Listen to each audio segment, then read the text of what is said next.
Hello everyone, how are you doing? This is MD Tech here with another quick tutorial.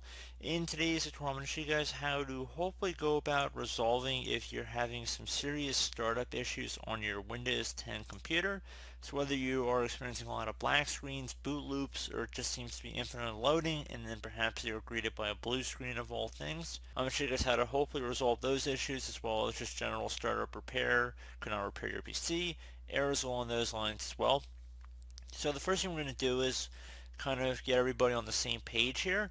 So if you're able to boot into the automatic repair utility, more power to you. That's kind of where we're going in this video.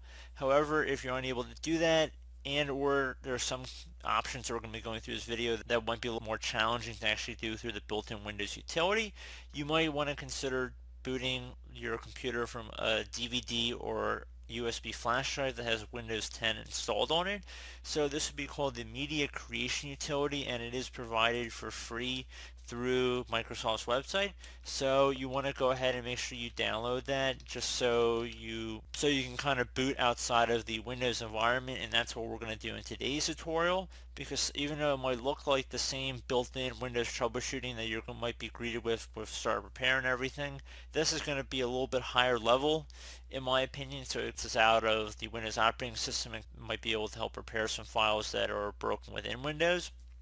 So I've already burned it to a DVD and we're going to be booting our computer from it. I will have a link in the description to the video to the media creation utility as well as the utility itself. So just so you guys can go ahead and download that without too much of a hassle directly through Microsoft's website. So now we're going to be booting from the DVD, your motherboard, your individual computer settings might be different. To get in the boot menu, some manufacturers have it the escape key or F2, F8, F12, could be anything in between to be honest with you, and I'm referring to function keys on the top of your keyboard. So just keep that in mind. I tap the escape key in my case, but you might have to tap a different key more than likely as well because there are several function keys. So in the boot menu here, I'm going to use my arrow keys to scroll down to my CD-ROM drive, and I'm going to hit enter. If your hardware supports USB boots, which I believe most people will if you have a somewhat modern computer, it shouldn't be an issue. So just go ahead and download it to that. Just keep in mind it needs to be greater than 8 gigabytes. So you have to press any key to begin booting from the DVD. So that's what we are doing right now. Select next after you ensure your language is all correct up here. So select next. Do not click install now. Instead, select repair your computer down in the bottom left corner of this window here. So left click on that. Underneath choose an option, we have several options here, so we're going to select troubleshoot for this tutorial. Now we have several different options we can go through here, so I'm just going to give a brief overview of the ones that I personally would suggest exploring first. So the first one would be startup repair, so find and fix problems to prevent Windows from loading. So go ahead and select that. Go select the target operating system here, and that would actually begin the startup repair. So it's going to begin diagnosing our computer, so we're just going to let this run here for a couple minutes.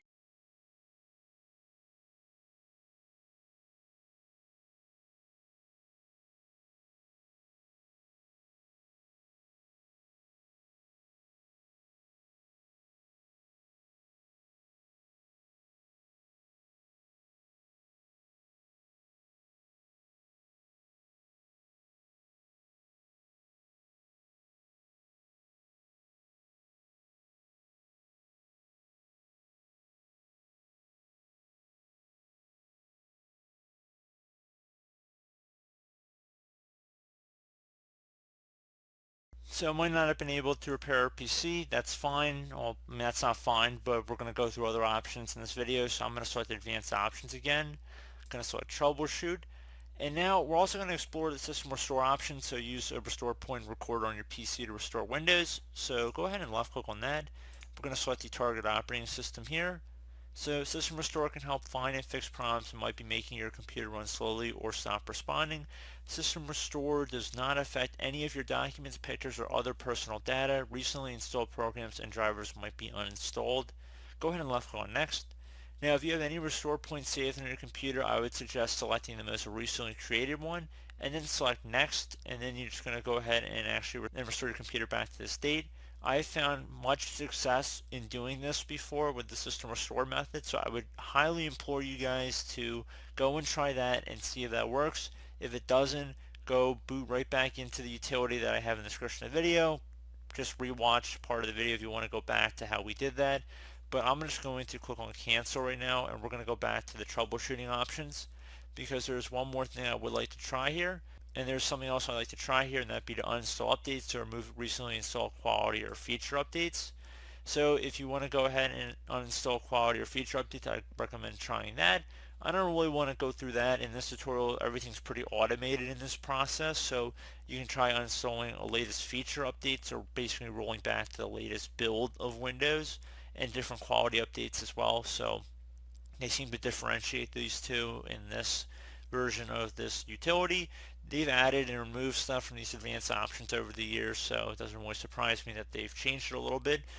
And then finally, we're going to explore command prompts. Use the command prompt for advanced troubleshooting. This is where we're going to get a little bit more into it, and that's what we're going to select now. I feel like we've covered several potential fixes already in this video, so I do hope that one of the methods I showed was able to resolve your problem. If not, I think this is like method 4 or 5 here. We're going to go ahead and jump into hopefully resolving it with another method. Okay, so now that we're in the command prompt here, you want to go ahead and just type in chkdsk space /F, and then another space /R, and then you want to type in your drive letter after you've done another space after the R.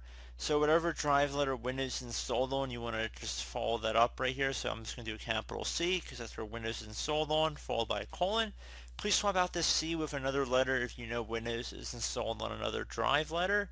However, even if you try C and it's not the drive letter, it just would give you back an error. So just go ahead and just type it in again until you find the drive letter that Windows is installed on. Hit enter on your keyboard. So this will take a little bit of time to run here, so just please be patient. So now that you've done that, you can close out of here. If you are still having problems, you can try running another command as well. So we go back in here. Try running the sfc space /scannow command. Hit enter on your keyboard.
Okay, so once that's done, close out of here. I would suggest restarting your computer, and hopefully that has been able to resolve your problem.